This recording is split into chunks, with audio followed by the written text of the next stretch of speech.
자, 오늘은 히브리서 10장 말씀 봅니다. 히브리서 10장 1절로 해서 18절의 말씀까지 보고자 합니다. 히브리서 10장 1절로 해서 18절의 말씀입니다.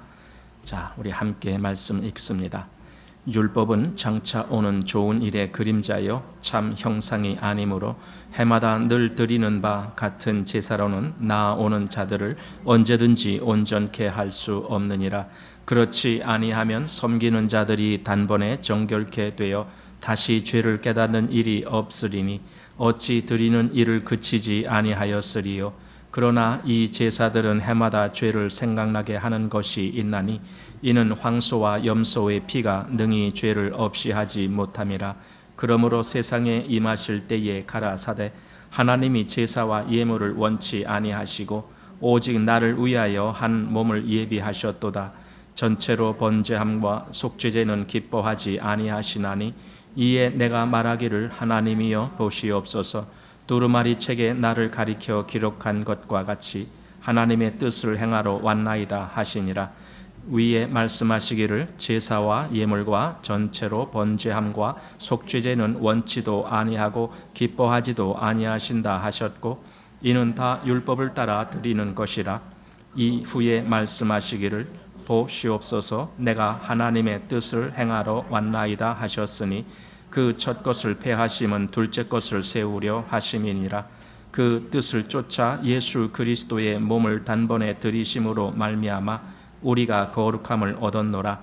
제사장마다 매일 서서 섬기며 자주 같은 제사를 드리되 이 제사는 언제든지 죄를 없게 하지 못하거니와 오직 그리스도는 죄를 위하여 한 영원한 제사를 드리시고 하나님 우편에 앉으사 그 후에 자기 원수들로 자기 발등상이 되게 하실 때까지 기다리시나니 저가 한 제물로 거룩하게 된 자들을 영원히 온전케 하셨느니라. 또한 성령이 우리에게 증거하시되 주께서 가라사대 그날 후로는 저희와 세울 언약이 이것이라 하시고 내 법을 저희 마음에 두고 저희 생각에 기록하리라 하신 후에 또 저희 죄와 저희 불법을 내가 다시 기억지 아니하리라 하셨으니 이것을 사하셨은즉 다시 죄를 위하여 제사 드릴 것이 없느니라. 아멘. 이제 히브리서 10장을 보게 됐습니다. 히브리서 10장은 1장부터 시작된 그 핵심적인 주제의 결론이라고 우리가 말할 수 있습니다. 마치 로마서가 1장부터 8장까지가 그 복음의 핵심을 말할 때에 8장에 와서 그 복음의 결론을 말씀하고 있는 것과 같이 히브리서도 이제 그렇게 보여집니다. 그리고 이 앞에서 계속 율법과 복음 또는 율법과 예수 그리스도 또 구약의 그 모든 율법 제사 제도에 의해서 드려지는 제사와 또 예수님이 자기 몸을 들이신 십자가의 제사 이것들을 계속 대조하면서 비교를 해왔습니다. 사실 히브리서를 10장까지 읽다 보면은 말씀이 상당히 많이 반복된다라는 느낌을 받을 겁니다. 똑같은 말씀으로 반복된 건 아닌데 비슷한 뜻이 또 나오고 또 나오고 이렇게 하는 것을 보게 됩니다. 어쩌면 그만큼 이것은 매우 중요하고 핵심적인 내용이다라고 우리가 생각하게 되는 겁니다. 성경은 헛되이 반복하는 말씀이 없습니다. 이것이 여러 번 반복됐다면 그만큼 중요하다라는 의미가 되는 겁니다. 그래서 이제 10장 들어오면서 다시 한번 또 반복하는 것과 같은 그런 말씀을 합니다. 그것이 뭐냐면은 율법으로는 온전케 하지 못한다 그거죠. 그래서 하나님이 다른 한 몸을 예비하셨다. 이게 핵심이에요. 그래서 그 한 다른 몸이 바로 예수 그리스도를 말씀하신 거고 예수 그리스도로 말미암아 이제 참으로 온전한 제사가 드려졌다라는 겁니다. 한번 여기 온전한 그런 말씀이 이제 나오는데 14절 말씀에 그 말씀이 나옵니다. 저가 한 제물로 거룩하게 된 자들을 영원히 온전케 하셨느니라. 이런 말씀이 있습니다. 이 온전케 하셨습니다라는 그런 말을 우리가 좀 잘 유념해 두어야 될 것 같습니다. 왜냐하면은 예수님이 마태복음 5장에서 그 산상설교 시작하면서 그런 말씀을 한 적이 있습니다. 내가 율법이나 선지자나 폐하러 온 줄로 생각지 말라. 폐하러 온 것이 아니라 완전케 하려 함이로라. 이런 말씀을 했습니다.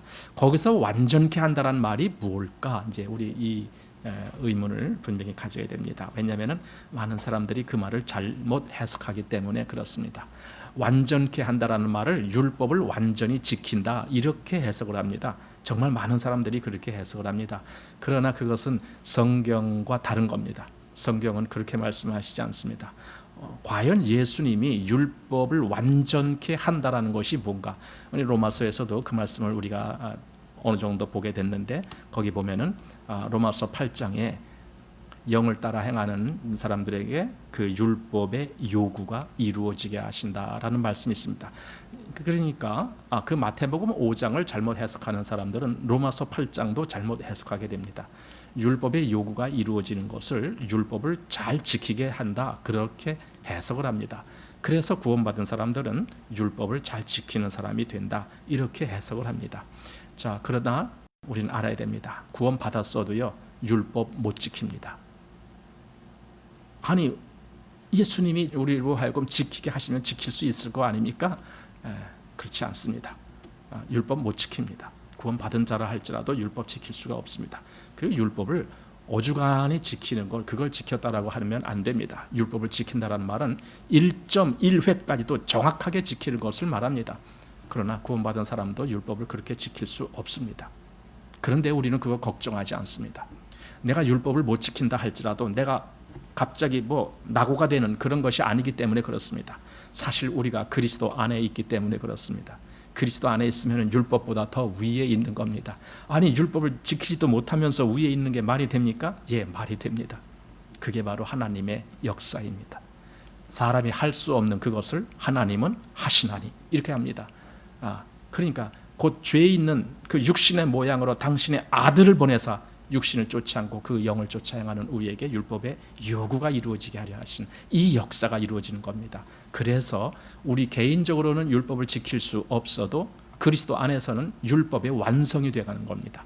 즉 율법이 요구한 것, 즉 하나님 앞에 완전한 의가 이루어지는 것, 그것에 대해서 우리는 그리스도 안에서 그것이 이루어져감을 보게 되는 겁니다.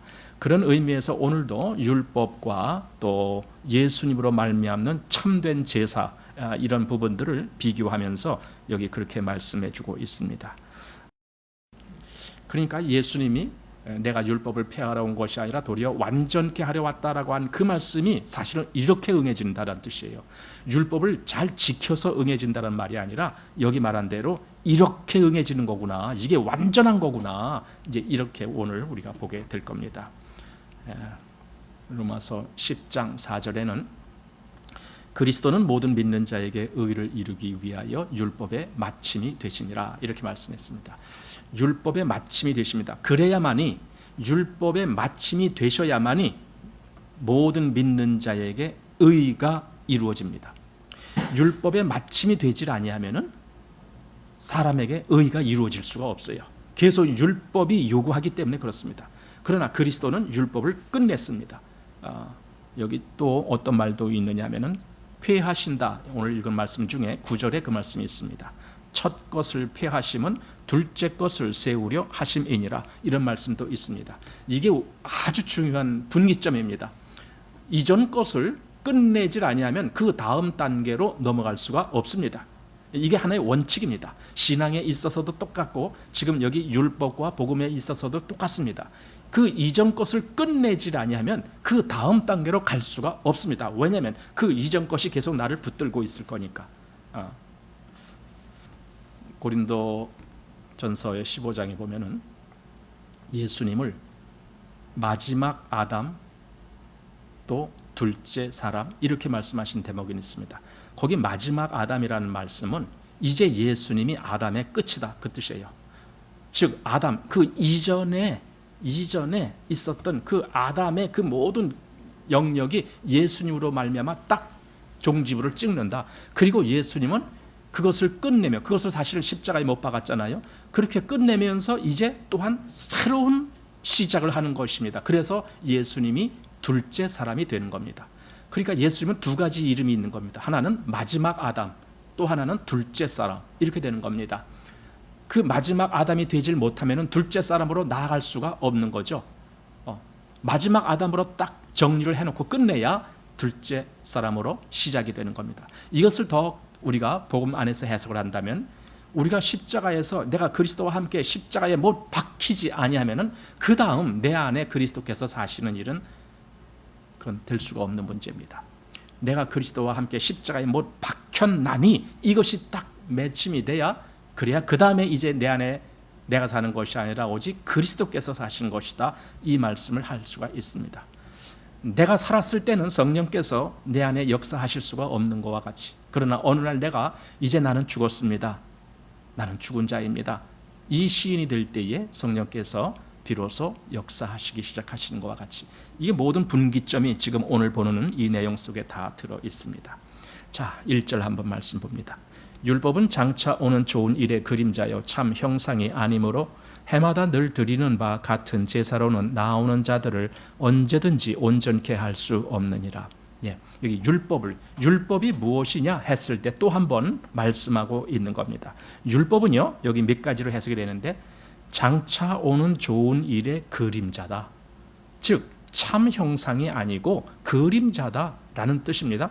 이런 그림자를 보고 뭔가를 확실히 알 수 있는 건 아니잖아요. 그림자는 어렴풋이 보이는 거잖아요. 그림자는 색깔이 없죠. 여러분 아십니까? 내가 아주 노랗고 파랗고 빨갛고 이런 아주 형형색색의 옷을 입었더라도 나로 말미암아 생긴 그림자는 그냥 검게 나오는 거죠. 그러니까 그림자만 보고는 실체를 정확하게 알 수가 없는 거예요. 예를 들어 사람 그림자가 있는데 이 그림자를 보고 이 사람은 아마 빨간색 옷을 입었을 거야, 그렇게 생각할 수가 있습니까? 절대로 못하는 거예요. 그림자 보고는 실체를 정확하게 알 수가 없어요. 대충은 아는 거죠. 대충 이 사람이 어떤 옷을 입은 것 같다, 이 정도는 알아요. 티셔츠를 입은 것 같다, 또는 아니다 원피스를 입은 것 같다, 이 정도는 알 수가 있어요. 그런데 그게 정확하게 어떤 건지 모르는 거예요. 이게 바로 그림자의 한계입니다.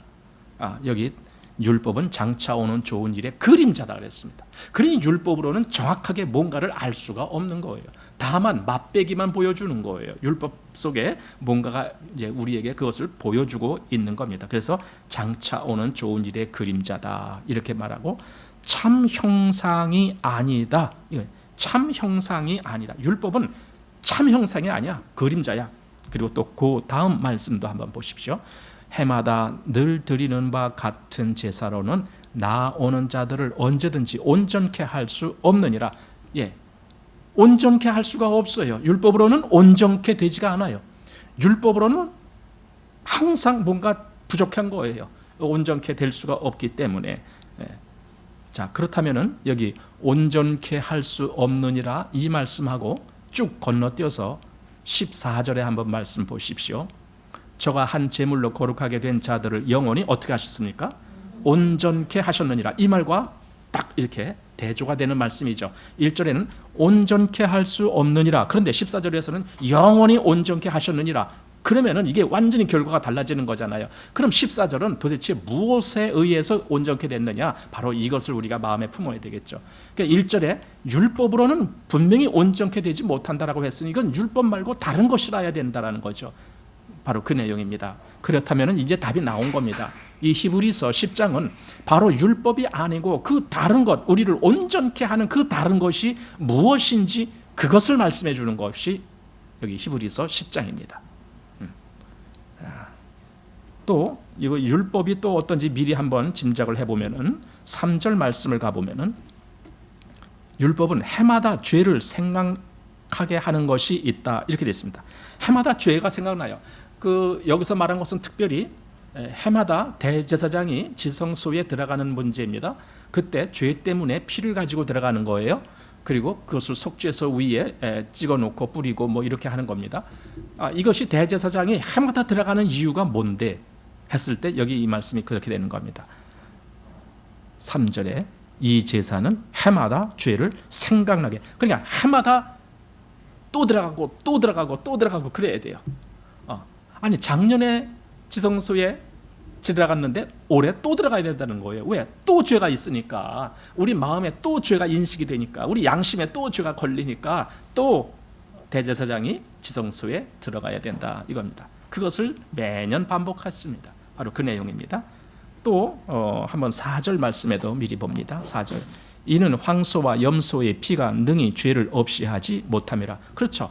죄를 없이 해주지 못해요. 이게 전부 율법 아래 있었던 때의 모습입니다. 죄를 없이 해주지 못해요. 그런데 지금 여기서 하나님이 진짜 준비하신 참것, 그것은 어떻게 하느냐? 정말 그것이 역사되어졌을 때 18절의 결론이 납니다. 18절 미리 봅니다. 이것을 사하셨은즉 다시 죄를 위하여 제사 드릴 것이 없느니라. 다시 죄를 위하여 제사 드릴 것이 없다. 이건 뭡니까? 이건 완벽하게 됐다. 아까 이 앞에서는 뭐 해마다 죄를 생각나게 하고 능히 죄를 없이 하지 못하고 이런 문제가 있었는데, 이 뒤에는 다시 죄를 위하여 제사 드릴 것이 없다. 이것은 완전히 끝났다라는 거죠. 죄의 문제는 끝났다. 그러면 도대체 무엇이 죄의 문제를 끝나게 했느냐? 그게 요 중간에 이제 내용이 거긴 다 포함된 겁니다. 다시 한번 1절로 와보십시오. 율법은 장차 오는 좋은 일의 그림자요 참 형상이 아니므로 해마다 늘 드리는 바 같은 제사로는 나오는 자들을 언제든지 온전케 할 수 없느니라.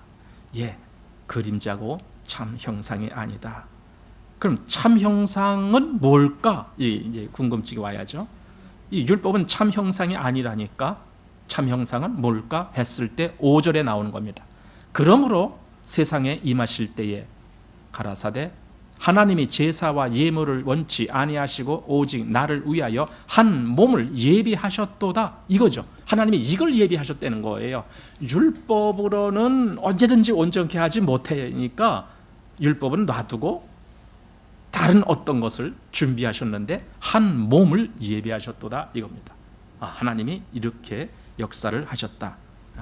자, 2절로 가봅니다. 그렇지 아니하면 섬기는 자들이 단번에 정결케 되어 다시 죄를 깨닫는 일이 없으리니 어찌 드리는 일이 그치지 아니하였으리요.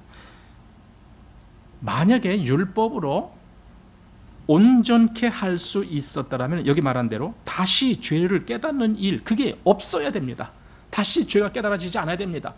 그러니까 모든 죄에 대해서 완벽하게 처리를 해놨다라면 다시 죄 때문에 우리 양심이 괴로워하고 그러지 말아야 되는 겁니다. 누구든지 죄 때문에 복잡하게 마음에서 막 건립이 되거나 이런 일이 없어야 됩니다. 완벽하게 처리가 됐다라면 우리는 그래야 됩니다. 그런데 구약에 보면은 전혀 그런 결과를 얻지를 못했죠. 예. 다시 죄를 깨닫는 일이 없으려니와 했는데 그들은 계속 죄책에 시달려야 했습니다. 양심에 계속 죄의 문제가 남아 있습니다. 그것이 해결되지 못했습니다. 그래서 결국은 어떻게 됐느냐? 3절 보니까 이 제사들은 해마다 죄를 생각하게 하는 것이 있나니 이렇게 되는 거예요. 그렇게 제사를 구약에 많이 드렸어도 그 제사로는 해마다 죄가 생각나는 거예요. 즉 죄가 또다시 내 마음속에 나를 억누르고 있는 거예요. 너에게 이 죄 있어. 너에게 이 죄 있어. 너 이 죄 아직 사함받지 못했어. 이 죄 그냥 남아있어. 계속 이런 것이 내 마음을 억누르는 거예요. 그것이 바로 율법의 제도입니다. 그래서 그 율법에 대한 결론이 4절입니다. 4절 보니까 이는 황소와 염소의 피가 능히 죄를 없이 하지 못함이라 이렇게 되어 있습니다. 황소와 염소의 피, 그것으로는 죄가 사함받지 못합니다. 이 황소와 염소의 피가 이 앞에서도 한번 나왔어요. 9장에 보면은 9장 12절에 염소와 송아지의 피로 아니하고 이렇게 됐죠. 오직 자기 피로 영원한 속죄를 이루사. 그러니까 이 9장 12절에 있었던 말씀을 지금 10장에서 또다시 반복하는 것과 같은 느낌이 드는 거예요. 그만큼 이 내용이 아주 핵심적으로 중요하다라는 의미가 됩니다. 황소와 염소의 피가 죄를 없이 해주지 못한다. 바로 이 말씀입니다. 자, 그래서 5절 말씀으로 가보시기 바랍니다. 그러므로 세상에 임하실 때에, 자, 여기 세상에 임한다라는 말, 이거 예수님이 이 세상에 오시는 걸 뜻하는 거예요. 우리가 그걸 초림이다, 초림, 첫 번째로 임하신 것. 그러니까 초림이라고 하는 것은 그 다음에 재림이 있기 때문에 초림이라고 하는 거예요. 그냥 한 번 오고 끝이다 그러면은 뭐 초림이다 어쩌다 할 필요가 없어요. 그런데 주님이 다시 또 오실 것이기 때문에 그 두 번째 오시는 것을 재림이라고 하고 이 첫 번째 오신 것을 초림이라고 하는 거죠. 그래서 여기 말한 것이 바로 그겁니다. 초림 하시는 예수님, 그러므로 세상에 임하실 때, 즉 세상에 오실 때 가라사대 하면서 시편 40편 말씀을 인용하고 있습니다. 다윗의 시입니다. 시편 40편은. 근데 그 말씀이 물론 실제로 시편 40편과 여기에 기록된 말씀은 약간 변형이 된 부분이 있지만은 그 의미는 그대로 가져온 겁니다. 그래서 이렇게 말합니다. 하나님이 제사와 예물을 원치 아니하시고 오직 나를 위하여 한 몸을 예비하셨도다. 이제 하나님의 속 마음이 여기 기록되어 있는 거예요. 하나님은 제사와 예물 그런 걸 원하시는 것이 아니다. 그러면은 우리는 얼른 빨리 아니 그러면은 구약에 그 많은 제사는 왜 드리라고 하셨지? 이 질문이 와야 돼요. 여기 원하시지도 않았는데 하나님이 그거 원하시지도 않았대요. 그런데 왜 구약에는 제사가 그렇게 많았느냐 이거죠. 이런 걸 얼른 이렇게 캐치해야 돼요. 그랬을 때 하나님이 뭔가 여기 참 형상인 어떤 것을 보여주기 위해서 사실은 그림자로 보여준 것이었구나. 이걸 알게 돼요. 구약의 그 율법 아래에서 있었던 모든 것은 그림자였구나. 여러분, 그림자는 참 것을 발견하면 그림자는 더 이상 필요가 없고 보기도 싫어져요. 제가 어렸을 때 학교 다닐 때 중학교 다닐 때인가요? 제가 고등학교 다닐 때인가요? 그때 저희 집에 처음으로 텔레비전이 딱 등장했어요.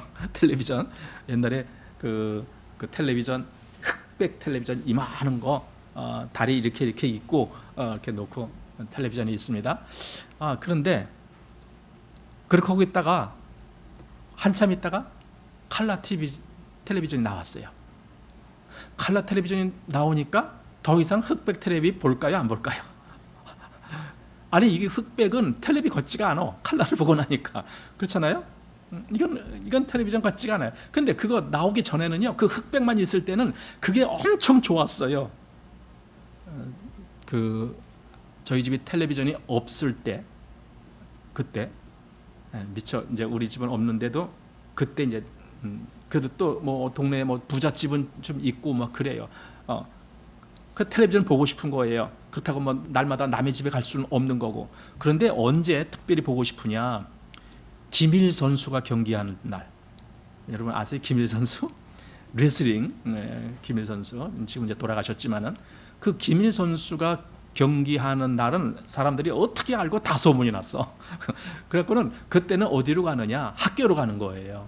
그러면 학교에서는 사람들이 동네 사람들이 뭐 거의 다 오니까 뭐 한 200~300명 막 모이니까 텔레비전을 그 복도 바깥으로 그 창문에다 딱 걸쳐놔요. 그러면 그 바깥에 그 운동장 같은 마당에 거기서 쫙 모여서 그걸 보는 거예요. 거기까지 학교까지 가서 그렇게 보고 그랬어요. 그렇게 그 흑백 텔레비전이라 할지라도 그때는 뭐 그 굳이 흑백이라는 말을 안 했어요. 그냥 텔레비전이야 그게. 그런데 어느 날 칼라 텔레비전이 나오니까 흑백은 더 이상 맥을 못 춥니다. 그림자는 실체가 왔을 때는 더 이상 맥을 못 춥니다. 그냥 그건 그대로 없어지는 겁니다. 자, 그래서 여기 시편 40편 인용한 대목을 다시 한번 보겠습니다. 하나님이 제사와 예물을 원치 아니하시고 오직 나를 위하여 한 몸을 예비하셨도다.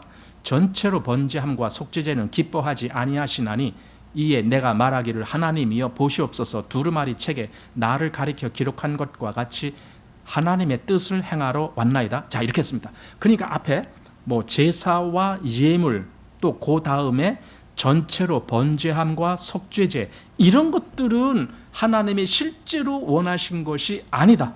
이거요? 아니다. 그러면서 그 다음에 여기 나를 가리켜 기록한 것 같이 사실 이게 다윗이 썼지만 예수님을 미리 그렇게 드러내기 위해서 시편에 기록한 것이죠. 나를 가리켜 기록한 것과 같이 하나님의 뜻을, 그러니까 여기서 말한 하나님의 뜻은 그 앞에 말씀한 제사와 예물 또는 전체로 번제함과 속죄제, 그것은 아니다라는 거예요. 그게 하나님 뜻이 아니다라는 게 분명해진 거죠. 왜냐하면 그것은 하나님이 기뻐하지도 아니하셨다라고 하셨고, 다시 하나님의 뜻을 행하러 왔나이다. 그럼 이 하나님의 뜻이 뭐냐? 또 이렇게 우리가 의문을 품어야 됩니다. 하나님의 뜻을 행하러 왔나이다 했을 때, 하나님의 뜻은 율법이 아니라 바로 예수 그리스도로 말미암아 이루어지는 어떤 것, 바로 그것을 말씀하려고 이렇게 말씀했습니다. 자, 우선 조금 더 보면은 나올 겁니다.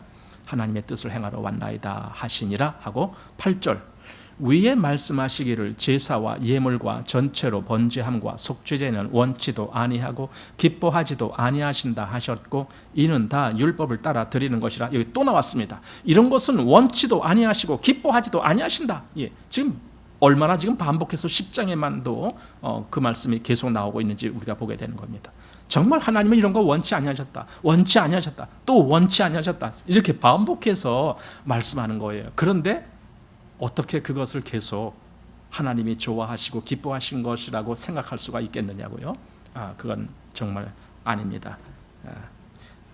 자, 그래서 원치도 아니하시고 기뻐하지도 아니하신다 하셨고, 그리고 이는 다 율법을 따라 드리는 것이라. 그러면 그 앞에 뭐 황소와 염소의 피와 뭐 이런 것, 그다음에 뭐 전체로 번제함과 속죄제 뭐 이런 것, 이런 게 다 뭐냐? 여기 보니까 율법을 따라 드리는 것이다, 이렇게 말씀하고 있는 거예요.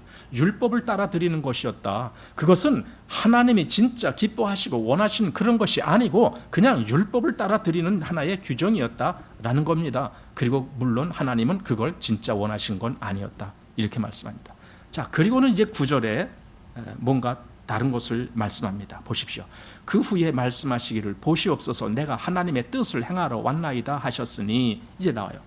하나님의 뜻을 행하러 왔다는 거예요. 그 앞에 이런 것들은 그거 하나님의 뜻이 아니다. 즉 하나님이 기뻐하시지도 않고 원하시지도 아니한 것이다. 그러니 그건 하나님의 진짜 뜻이 아니다. 그러면은 여기 그 후에 말씀하시기를 보시옵소서 내가 하나님의 뜻을 행하러 왔나이다, 이렇게 말한 그 하나님의 뜻은 뭐냐라는 거죠.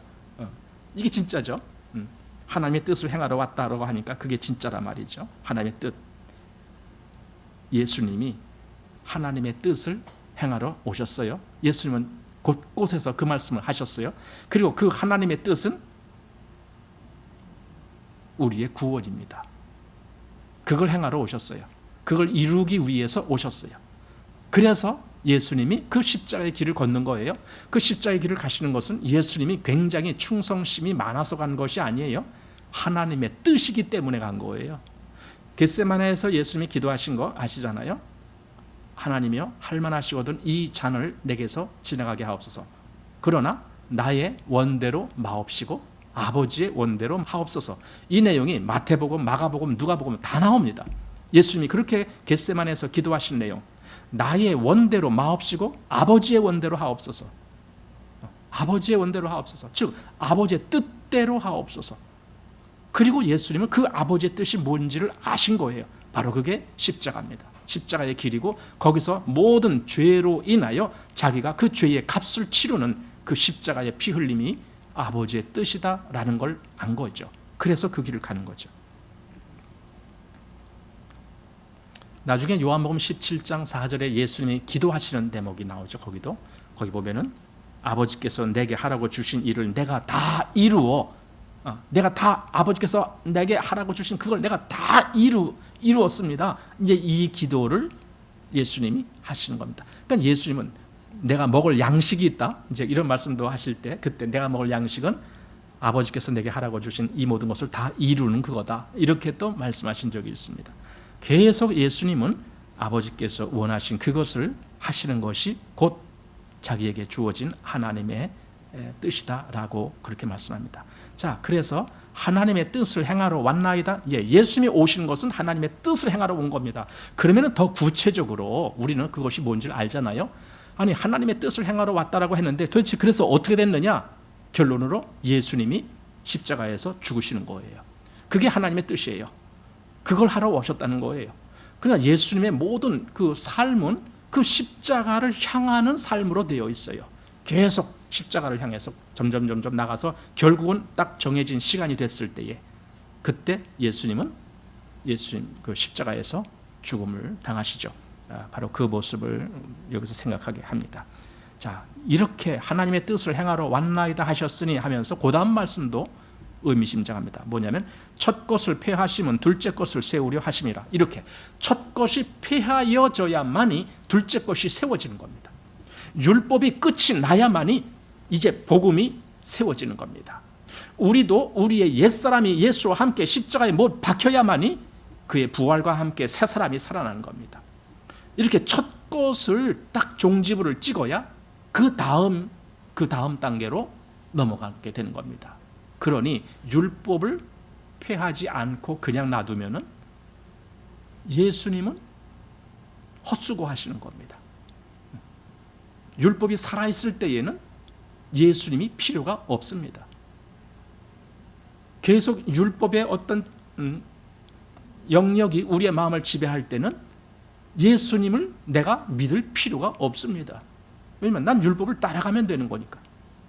사도 바울이 갈라디아서에서 그렇게 내가 너에게 전한 복음 외에 다른 복음을 전하면, 즉 다 여기서 다른 복음이란 말은 바로 율법을 얘기한 겁니다. 율법과 섞어 놓은 복음, 그 다른 복음을 전하면은 저주를 받을지어다, 이렇게 말한 내용이 왜 그랬을까? 바로 이 율법이 여기서 딱 종지부를 찍지 아니하면은 그 다음 복음으로 갈 수가 없기 때문에 그렇습니다. 그래서 이것은 아주 엄하게 사도 바울이 말씀을 하고 있습니다. 첫 것을 폐하심은 둘째 것을 세우려 하심이라. 예, 바로 그겁니다. 자, 10절 말씀. 이 뜻을 쫓아 예수 그리스도의 몸을 단번에 들이심으로 말미암아 우리가 거룩함을 얻었노라. 여기에 뜻이 있었다는 거예요. 이 뜻, 하나님의 뜻, 또 첫 것을 폐하시고 둘째 것을 세우는 그 뜻, 그 속에 뭐가 있었는데 했을 때에 이 뜻을 쫓아 예수 그리스도의 몸을 단번에 들이심으로, 바로 이거죠. 예수님이 자기의 몸을 단번에 들이신 거예요. 단번에 그 희생제물로 들이신 거예요. 단번에 그 어떤 제물로 들이신 거예요. 이것이 하나님의 뜻이고 이것이 지금 예수님이 지향했던 방향입니다. 단번에 들이심으로 말미암아 우리가 거룩함을 얻었노라. 10장 이 10절 말씀이 핵심이죠. 여기 지금 말하고자 하는 내용의 핵심. 예수님이 바로 하나님의 뜻을 쫓아 자기의 몸을 단번에 들이심으로 우리가 거룩함을 얻었노라. 이거죠. 이게 핵심적인 내용이죠. 사실 이것을 설명하려고 계속 이런 말씀 저런 말씀 계속 길게 이렇게 설명이 됐던 거죠. 자, 11절로 갑니다. 제사장마다 매일 서서 섬기며 자주 같은 제사를 드리되 이 제사는 언제든지 죄를 없게 하지 못하거니와. 예, 언제든지 죄를 없게 하지 못한다. 아까 1절 말씀에 이미 그것이 있잖아요. 언제든지 온전케 할 수 없느니라, 이 말씀이 있었잖아요. 그러니까 그 말씀은 똑같은 말씀을 다시 또 반복해서 말씀하는 거예요. 언제든지 온전케 할 수가 없다. 예. 그럼 뭐예요? 만약에 그렇게 온전케 할 수도 없는 그것을 계속 쫓아가는 사람이라면 그 사람은 끝끝내 온전한 데 갈 수가 없는 거죠. 예. 그런데 아까도 미리 보았지만 14절에 영원히 온전케 하셨느니라가 딱 나타나는 거예요. 여기는 온전케 할 수가 없다라고 딱 한정을 지었는데 그 다음에는 아니 영원히 온전케 하셨어, 이미 하셨어, 그 얘기를 딱 해주는 거예요. 이 놀라운 변화, 이 놀라운 변화, 이게 기쁨이에요. 구약의 그 하나님을 믿는 사람들은요 사실 마음이 많이 힘들었을 것 같아요. 느낌에. 그죠? 여러분 그렇게 안 생각됩니까?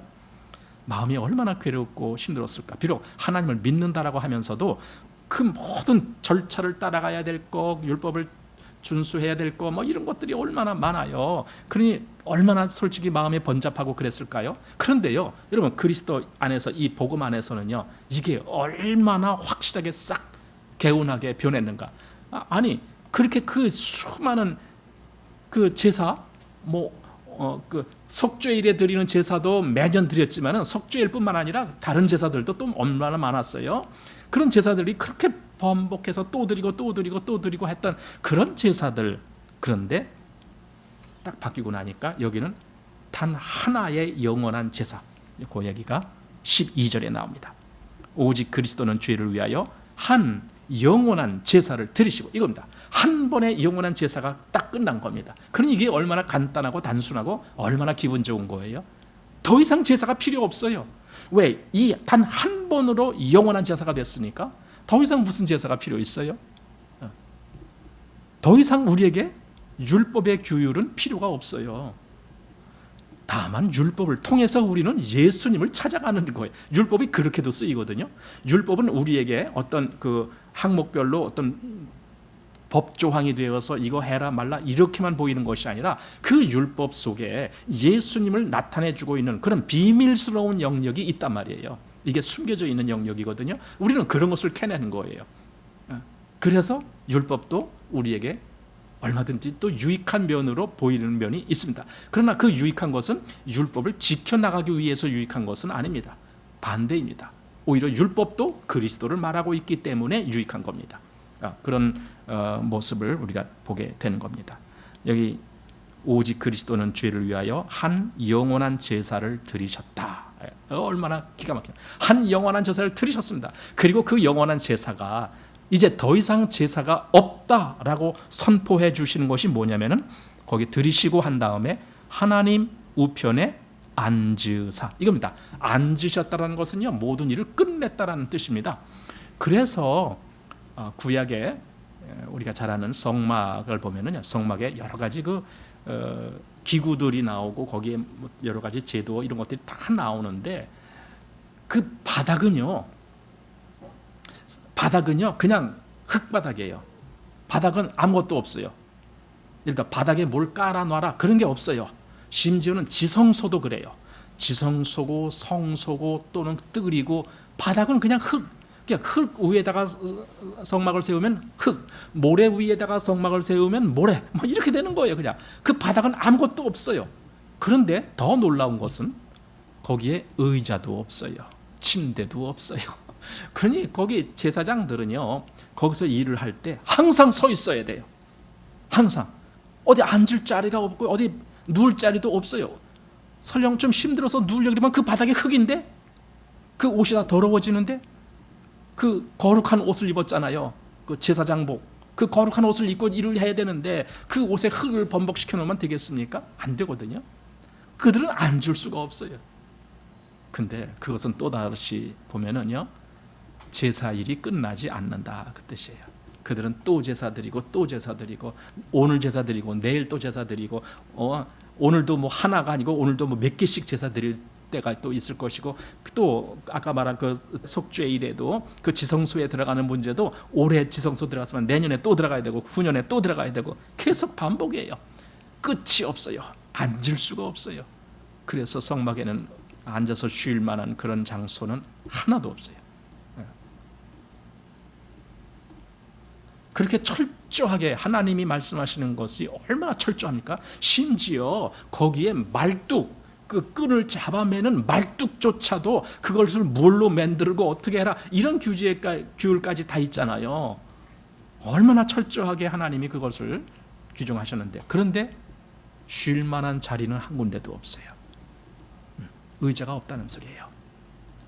그게 구약입니다. 그런데 여기 예수님은 앉으사 이렇게 했습니다. 앉으사, 이게 보여야 됩니다. 지금 12절 끝부분에 오직 그리스도는 죄를 위하여 한 영원한 제사를 드리시고 하나님 우편에 앉으사. 그러니까 그분이 하나님 우편에 앉았다는 것은 이 모든 제사의 완성을 내포합니다. 그래서 하나님께 우리를 위한 중보자가 되실 수 있는 겁니다. 왜냐하면 제사가 끝났으니까. 만약에 제사가 아직도 끝나지 못했습니다. 내일 또 해야 됩니다. 모레 또 해야 됩니다. 이런 상태라면 하나님 앞에 가서 중보를 할 수가 없어요. 아니 제사나 먼저 드리고 와라. 하나님이 그러실 거예요. 그건 안 됩니다. 그러나 예수님은 모든 것을 끝내셨기에 하나님 우편에 앉으신 겁니다. 그리고 그 다음 13절 보니까 그 후에 자기 원수들로 자기 발등상이 되게 하실 때까지 기다리시나니, 이겁니다. 이것은 원수를 정복할 때까지. 발등상이란 말은요, 어디 이렇게 뭐 의자에 앉거나 뭐 일어서거나 할 때에 그 발바닥에 발이 딛는 그 장소, 그 그냥 맨 땅이면은 흙이 묻고 그러니까 거기 발등상이라고 뭐 허다못해 뭐 돌로 이렇게 만들든지 나무로 이렇게 만들든지 해서 발이 딱 이렇게 디디는 장소, 그게 발등상이에요. 한마디로 밟는 거예요. 밟는 장소예요. 그건 뭡니까? 이기는 거죠. 이길 때 밟는 그런 모습이 나오는 거죠. 예. 발등상. 예. 13절 지금 하셨나요? 자기 발등상이 되게 하실 때까지 기다리시나니. 그리고서 14절입니다. 저가 한 제물로 거룩하게 된 자들을 영원히 온전케 하셨느니라. 그렇죠. 이게 결론이죠. 저가 한 제물로, 제물이 많을 필요도 없었어요. 한 제물이면 충분합니다. 그 한 제물이 바로 자기 몸이죠. 자기 몸. 그래서 저가 한 제물로 거룩하게 된 자들을 영원히, 그래서 그 한 제물로 말미암아 드려진 제사로 저들이 거룩함을 얻었는데, 그 거룩함을 얻고 순간으로 끝난 것이 아니라 이것은 영원한 거룩함이다. 왜냐하면 예수님은 앉아버렸으니까. 이제 내년에 또다시 이것을 반복해서 드릴 필요가 전혀 없는 거죠. 이 제사는 완벽한 제사이기 때문에 그냥 끝내신 거죠. 그래서 한 영원한 제사를 드리신 거죠. 그래서 여기 한 제물로 거룩하게 된 자들을 영원히 온전케 하셨느니라. 여러분, 여기에 믿음이 갑니까? 예수님이 정말 우리를 영원토록 온전케 하시는 그 일을 완성하셨구나. 우리를 영원히 온전케 하셨구나. 그러면 어떤 사람은 실감이 안 가는 거죠. 아니, 그거 참 이상해. 나는 별로 느낌이 없는데 이러죠. 여기서 우리의 느낌을 이야기하지 않아요. 우리가 완벽한 느낌을 가지라고 말해주지도 않아요. 지금 여기 하나님의 뜻을 쫓아서 예수님이 무엇을 어떻게 하셨는가, 그 말씀만 해주고 있는 거예요. 우리는 어떻게 하는 거예요? 그냥 그 말씀 보고 믿으면 돼요. 성경에서는 여러 부분에 있어서 우리가 하는 그것을 요구하지 않아요. 사실 신앙도 마찬가지 아닙니까? 아까 우리가 십자가에서 예수와 함께 십자가에 못 박혔다라는 말씀이 뭔데요? 이게 우리가 하는 것이 아니다라는 걸 말하는 거잖아요. 오직 내 안에 그리스도께서 사신다라는 말씀을 해주는 것뿐인데, 그러니까 여기 이 얘기도, 이게 우리가 영원히 온전케 하셨다고? 그게 정말일까? 실감이 안 간다? 실감 안 가요. 그게 당연한 거예요. 왜냐하면 우리가 한 게 하나도 없으니까. 실감이 어떻게 가요? 그래도 우리가 뭐 달리기라도 한번 하고 숨 헉헉 쉬고 그래서 뭐가 이루어졌다면, 맞아, 내가 이제 실감이 좀 간다, 아마 이럴지 몰라요. 근데 우리는 실감 갈 수가 없어요. 그냥 예수님이 다 해놓은 거, 그냥 여기 기록된 것만 보는 거니까. 그런데 그게 진짜거든요. 예수님이 정말 그렇게 하셨거든요.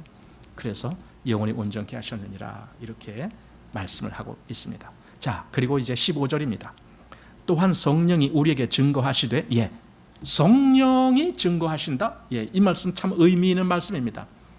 성령이 증거하시다 하면서 무슨 말씀을 하느냐면, 주께서 가라사대 그날 후로는 저희와 세울 언약이 이것이라 하시고 내 법을 저희 마음에 두고 저희 생각에 기록하리라 하신 후에, 성령이 우리에게 증거하시되 하면서 지금 뭘 인용했느냐 하면은 예레미야 31장 33절의 말씀을 인용했어요. 성령이 우리에게 증거하시되 하면서 예레미야 말씀을 여기 지금 인용했다는 말이죠. 여러분, 성령님은요, 말씀을 우리에게 증거해 줘요. 근데 그냥 말씀이 그냥 증거해 준다는 것이 그냥 말씀이 들려진다가 아니라 그게 깨우침으로 오게 만들어 줘요. 성령님의 가장 큰 역사가 바로 그거거든요. 성령님의 역사가 없으면 우리가 이 말씀을 깨달을 수가 없어요. 깨달을 수가 없어요. 그냥 세상에서 아무리 지혜롭고 뭐 똑똑하고 했는데 그 세상의 지혜가 하나님의 것을 어떻게 아냐고요? 깨달을 수가 없어요.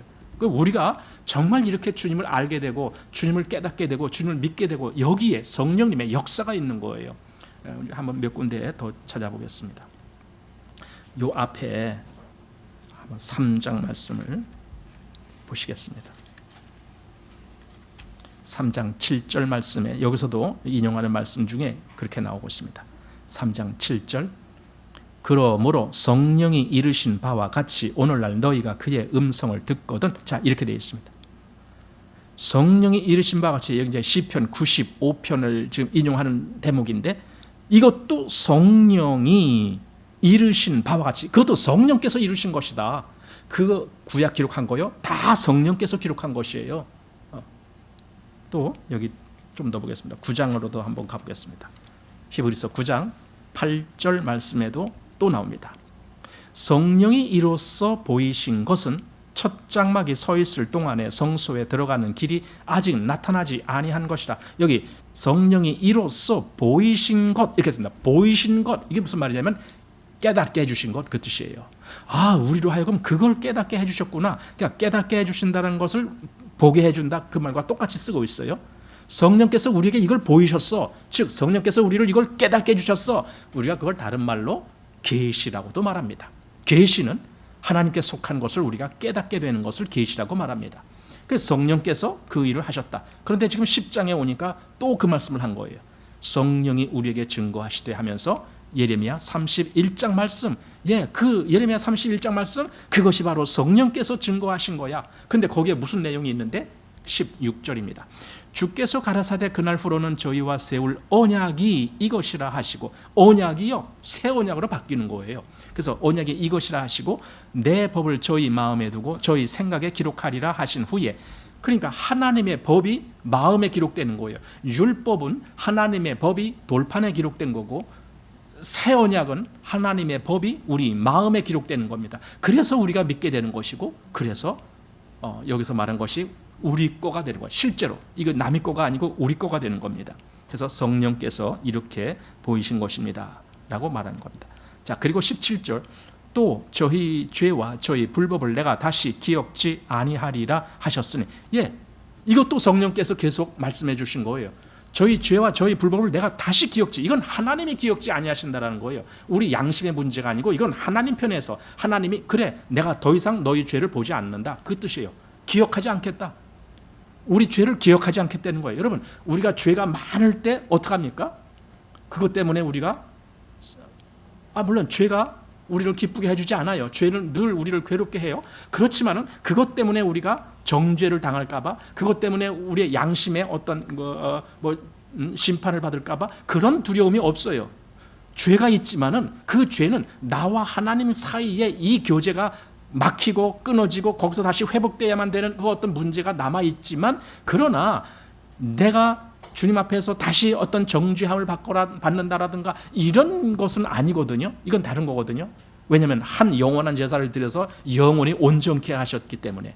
그러니 다시 우리 안에 죄 때문에 어떤 것 이런 거 아니요. 우리는 그런 거 그게 좋아서가 아니지만은 그것 때문에 우리가 다시 정죄를 당하지 않는다라는 말입니다. 여기 다시 한번 17절 보십시오.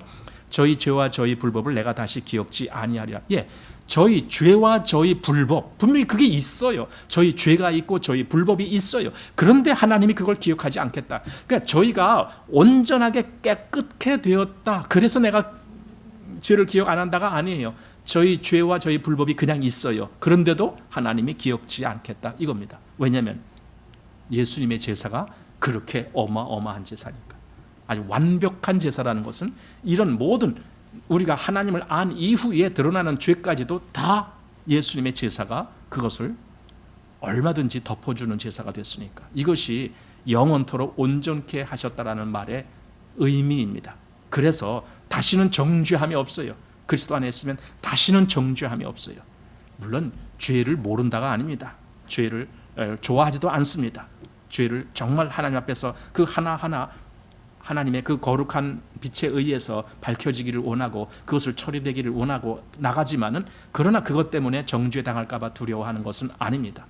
그러니 바로 이렇게 말하면은 많은 사람들이 그렇게 말합니다. 그렇게 말하면은 그럼 죄를 마음대로 저질러도 괜찮겠네요, 이렇게 말하는 겁니다. 꼭 그런 얘기가 나옵니다. 꼭. 그러나 우리가 말하는 것은 죄를 저질러도 된다가 아닙니다. 혹 우리가 죄를 저질러도 그것 때문에 정죄당하지 아니한다는 소리입니다. 그러나 죄를 우리가 지어도 된다라는 말로 하는 것은 아닙니다. 죄는 우리가 구원받기 전이나 구원받은 후나 다 악한 겁니다. 죄는 죄지, 죄가 의가 될 수가 없습니다. 그렇기 때문에 그리스도인들도 당연히 죄를 짓지 않는 것이 옳습니다. 그러나 우리가 죄를 완벽하게 안 짓는다, 그렇게 말할 수가 없다라는 겁니다. 왜냐하면 아직 우리는 완전한 구원을 얻은 자가 아닙니다. 완전한 구원, 이것은 마지막 때 되어질 그 구원입니다. 그렇기 때문에 우리는 아직 육신을 입고 있습니다. 그래서 여기 이 말씀 저희 불법을 내가 다시 기억지 아니하리라 하셨으니. 그리고 18절 이것을 사하셨은즉, 사하셨다고요. 죄와 불법을 사하셨다고요. 그럼 어떻게 하는 거예요? 다시 죄를 위하여 제사 드릴 것이 없느니라. 다시 그 죄 때문에 뭐 어떻게 할 필요가 없다, 그 뜻입니다. 뭐 제사 당연히 율법을 따라서 드리는 제사도 필요 없거니와 다시 예수님을 십자가에 못 박게 그럴 필요도 없는 겁니다.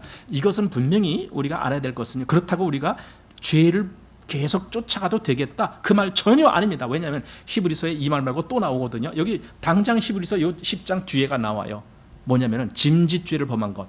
26절 말씀 보십시오. 우리가 진리를 아는 지식을 받은 후 짐짓죄를 범한 즉 다시 속죄하는 제사가 없고. 이거 얼마나 무서운 말씀입니까? 그럼 짐짓죄를 범한다는 게 뭡니까? 이것은 우리가 연약하기 때문에 죄를 범하는 것이 아니라 의도적으로 그것이 죄인 줄 알면서도 계속 그 길로 나가는 거예요. 이런 사람에게는 여기 그리스도로 말미암아 이 은혜의 이 영역에 해당되지 아니한다, 그 뜻입니다. 왜냐하면 그 사람은 죄를 사랑하고 있는 사람이니까. 죄를 사랑하고 있는 사람이니까. 그러니까 이것하고 그리스도인이 혹 죄를 범하게 되는 그런 경우하고는 이건 완전히 다른 겁니다. 그래서 이 구별을 우리는 분명히 하게 되고, 또 우리도 정말 우리의 모든 생활 영역에서조차도 우리가 죄가 아니고 이제는 의를 쫓아가는, 그래서 성령에 순종하는 그러한 길을 가게 되는 거죠. 그러나 그렇다고 해서 우리가 완벽하게 죄와 불법이 없다 이렇게 말하지 못합니다. 만약에 그렇게 말하면 우리는 거짓말쟁이가 된다라고 요한 1서에서 말씀하고 있기 때문에. 자, 그래서 조금 정리를 해볼게요. 8장에 보면은요, 우리 히브리서 요 앞에 계속 반복된 내용인데 8장의 강조점은요, 옛 것과 대조되는 새 것, 그래서 새 언약, 이런 말씀이 나옵니다. 그런데 여기 10장에서 강조점은요, 다시 기억지 아니하겠다 이겁니다. 여기 하나님이 저희 죄와 저희 불법을 내가 다시 기억지 아니하겠다 이렇게 말씀했습니다. 그런데 18절 말씀에 보면은요, 이것을 사하셨은즉 다시 죄를 위하여 제사 드릴 것이 없다 이렇게 말씀했습니다. 그리스도인의 위치가 얼마나 놀라운 위치인가요? 아까 말했듯이 영원히 온전케 하셨느니라, 이 위치예요. 내가 영원히 온전케 함을 받은 위치예요. 근데 나는 솔직히 내가 나 스스로를 보면은 나는 영원히 온전커녕 잠시도 온전치 못한 것 같은 느낌이 들 때가 많잖아요. 우리는 그래요. 그런데 성경은 우리를 영원히 온전케 된 그 무리 속에다 넣어주셨단 말이에요. 그게 놀라운 거죠. 영원히 온전케 하셨다.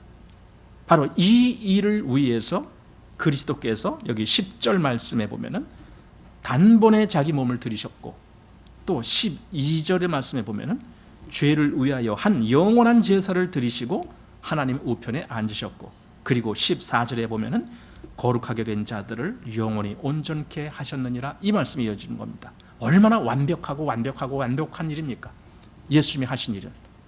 이번에 얼마 전에 그 우리나라 그 로켓 쏘아 올린 거 있었습니다. 이번에는 아주 성공을 했다 그랬잖아요. 그래서 그 뭐 궤도 뭐 700km인가 뭐 그 궤도 위에 이제 인공위성을 올려놓고, 막 인공위성도 한꺼번에 이제 각 대학에서 만든 그러니까 사실은 이게 뭐 그렇게 중요하고 완벽한 인공위성이 아니고 사실은 시험용이죠. 그래서 만들어서 띄어 올리는데 다 성공을 했다, 이제 그런 내용이더래요. 그러면서 나중에 이제 그런 얘기들을 많이 하는 걸 봤어요. 그런데 거기서요, 정말 100분의 1, 1000분의 1, 만분의 1의 가능성조차도 그걸 다 점검한대요. 체크한대요. 여기 조금이라도 이상돼서. 그래서 한번 이게 뭐 발사한다고 이렇게 하다가 뭔가 오류가 있다, 그래서 취소된 적이 있잖아요, 이번에. 그런데 어떤 그 전문가가 그러는 거예요. 그게 취소되는 걸 딱 보고는 이번에는 성공하겠구나, 그런 얘기를 했더라고요. 그러니까 그 작은 결함이라도 발견되면은 그걸 다시 온전케 해놓고 그리고는 쏘아 올린다. 그러니 얼마나 이게 온전케 되는 정말 성공할 건가, 이제 그런 걸 아마 봤다라는 거죠.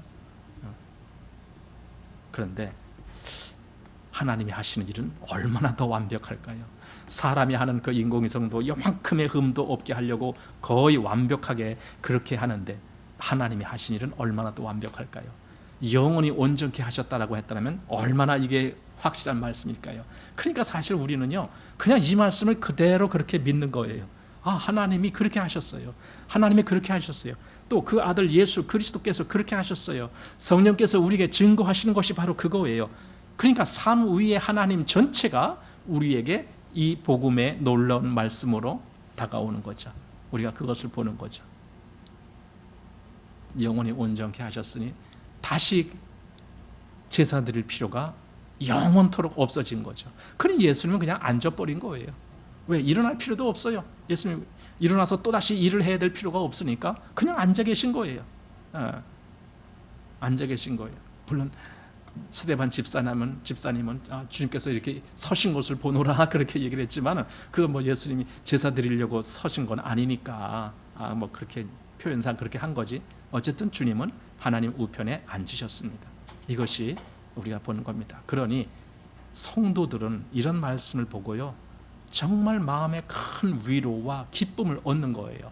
아, 이 제사로 완벽하게 나를 의롭다 하시고 나를 완벽하게 하나님의 이 영원히 온전케 하셨다라고 하는 그 무리에 나를 포함시키셨구나.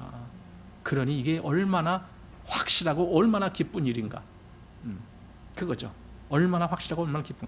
그 요란스럽게 막 그냥 떠들고 그래야가 이게 뭐가 되는 것이 아닙니다. 우리는 아무리 조용하더라도요, 하나님이 말씀하신 것을 이걸 확실히 내가 붙잡고 믿음으로 갖고 있으면요, 그게 다 이루어지는 거예요.